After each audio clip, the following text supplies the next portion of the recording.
मित्रों, सभी दर्शकों श्रोताओं को मेरे चैनल पर मनोकामना ज्योतिष चैनल पर सबको हार्दिक स्वागत, नमन, वंदन।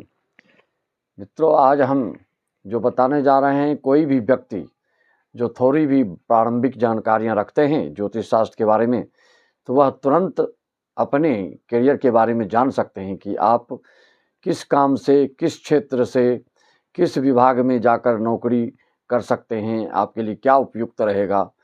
इसके बारे में हम आपके साथ चर्चा करेंगे। तो चर्चा से आगे बढ़ने के पहले गौरी गणेश का ध्यान कर लें।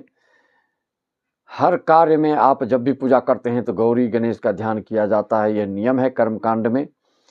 तो कम से कम सिर्फ इस किसी भी आप पूजा पाठ में बैठते हैं तो इसको अवश्य उच्चारण कर लिया करें। वक्रतुंड महाकाय सूर्यकोटि समप्रभ निर्विघ्नं कुरु मे देव सर्वकार्येषु सर्वदा। इस तरह से करके आप किसी का भी माला फेरते हैं तो ओम गंगणपते नमः का जप कर लें यथाशक्ति। उसके बाद माला फेर सकते हैं। जो प्रतिदिन जप करते हैं उनके लिए जरूरी होता है। तो आगे बढ़ते हैं। आपको कैसे देखना है, कुंडली में कैसे समझना है कि कौन सा ग्रह आपके सपोर्ट में है और कैरियर के लिए आपको किस ग्रह को देखना होता है, उसको अच्छी तरह से, सुगमता से, सरलता से मैं समझाने का प्रयास कर रहा हूँ। आप थोड़ा भी ध्यान देंगे और ध्यानपूर्वक इसको सुनेंगे तो अवश्य रूप से आप अपनी ही कुंडली को देखकर समझ सकते हैं कि आप भविष्य में क्या बनने वाले हैं या आपका बच्चा क्या बनने वाला है। कैरियर में किस क्षेत्र में जाने से इसका भविष्य उज्जवल रहेगा और आसानी से अपने एम तक, अपने गोल तक, अपने लक्ष्य तक ये पहुंच सकता है।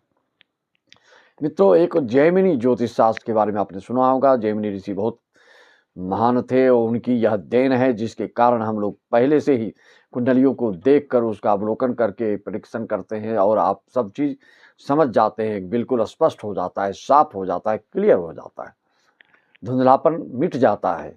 किंग कर्तव्य मूढ़ावस्था से आप ऊपर उठ जाते हैं।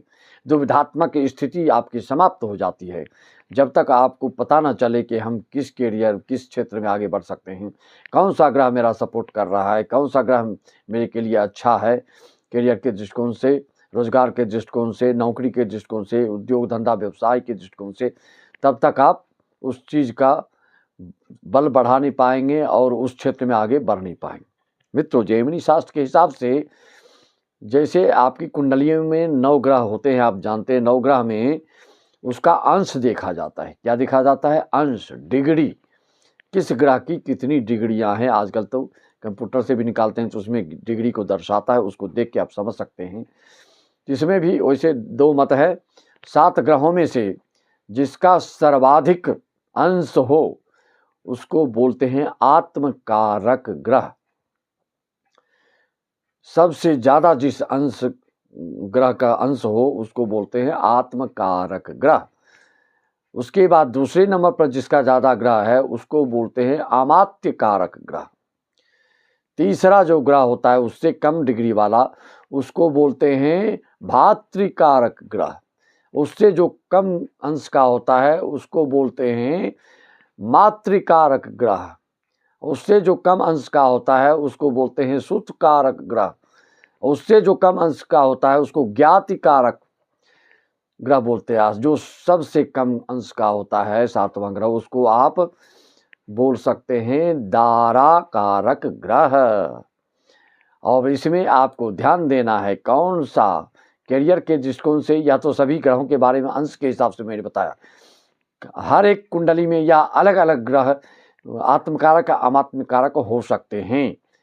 ये जैमिनी ज्योतिष शास्त्र के सरल मार्गदर्शन से आप बिल्कुल सब समझ सकते हैं। तो इसको आप कैसे समझना है? सिर्फ अंश पर ध्यान आपको देना है। अंश को देखना होगा कि आपके कौन से ग्रह कितने अंश के। सबसे जो ज्यादा अंश का है वह आत्मकारक है।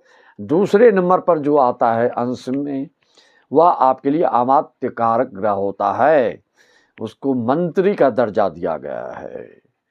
यह अमात्य दूसरे स्थान पर जो ग्रह का अंश है, जो डिग्री है, उस अमात्य कारक ग्रह को देखकर आप अपनी कुंडली में देखें कि यह कौन सा आपका ग्रह है उससे आपके करियर के बारे में साफ हो जाता है, क्लियर हो जाता है, स्पष्ट हो जाता है।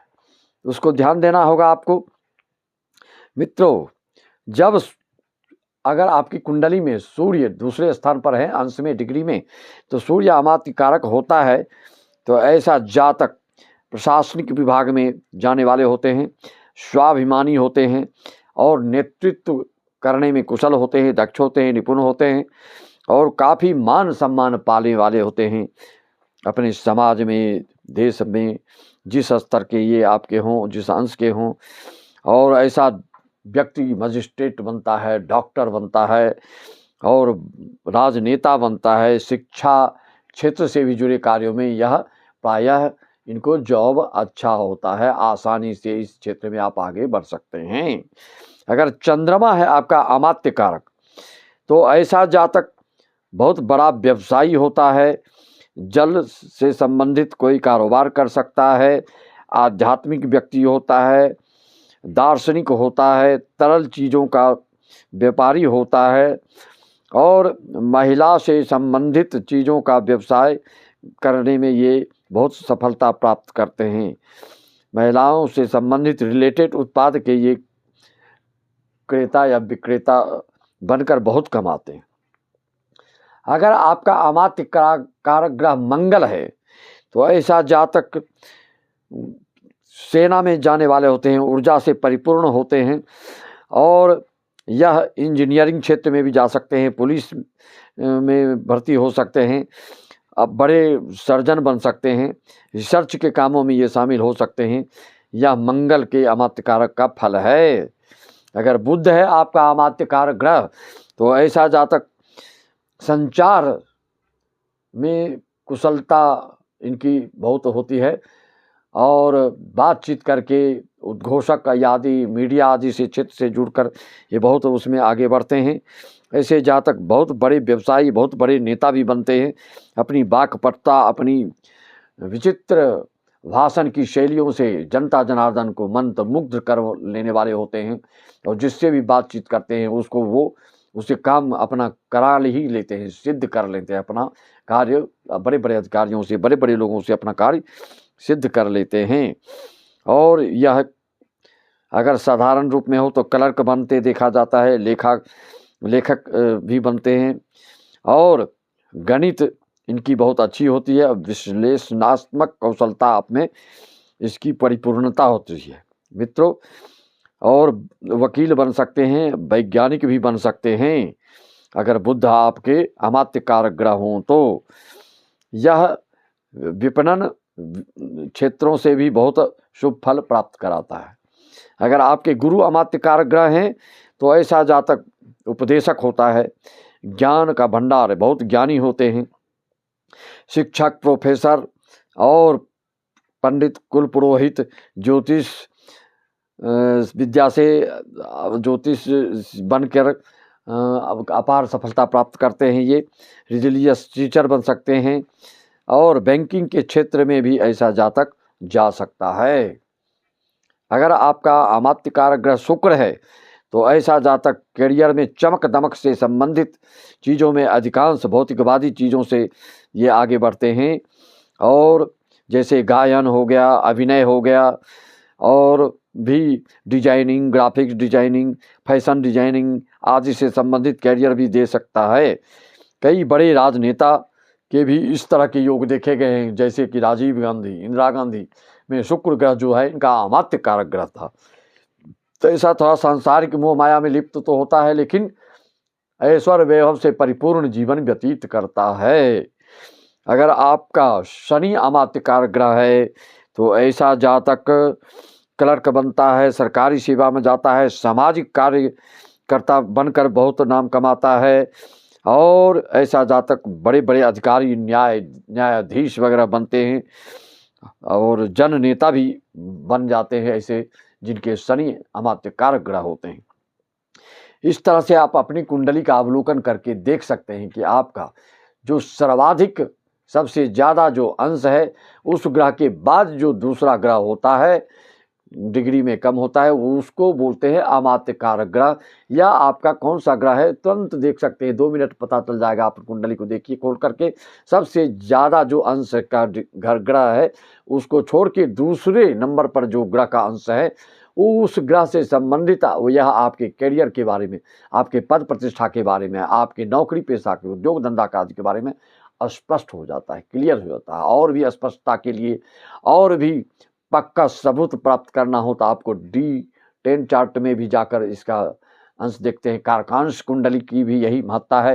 कारकांश कुंडली के लिए आप जानते हैं कि जो आपका अमात्य कारक और आत्म कारक ग्रह है वह नवमांश में जिस राशि में होता है उस राशि को कारकांश कहते हैं, और उस कारकांश को लग्न मान करके सारे ग्रह को बिठा दिए जाते हैं, जिससे कि आपके भविष्य के कारोबार, उद्योग धंधा, व्यवसाय, देश विदेश आदि जाने आने की हर तरह की बात उसमें स्पष्ट हो जाता है, क्लियर हो जाता है। आपके राशि के हिसाब से आप कुछ नहीं जान सकते हैं। ये जो मैंने उपाय बताया उस उपाय से आप तुरंत अपनी भविष्य, अपनी स्वयं भी जान सकते हैं।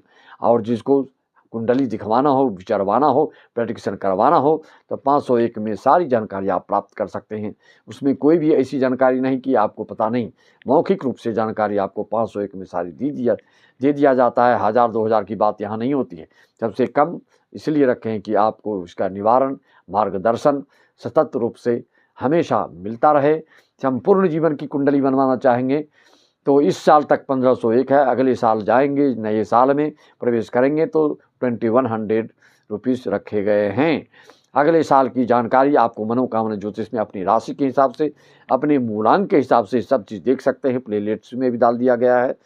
और ऑनलाइन पूजा पाठ, जप तप अनुष्ठान, चरित्रवान व्यक्ति जो कि ना राजश्री ना तंबाकू आदि नहीं खाते, ऐसे पंडितों के द्वारा आपके नाम से, आपके गोत्र से अनुष्ठान किया जाता है, जिससे कि आपको तुरंत राहत और शांति प्राप्त होने लगती है। सभी को इसी के साथ में अपनी वाणी को विराम देता हूँ। सबको राम राम, जय श्री राम, ओम नमः शिवाय, हरि ओम तत्सत, सत श्री अकाल, जय सच्चिदानंद, जय मां।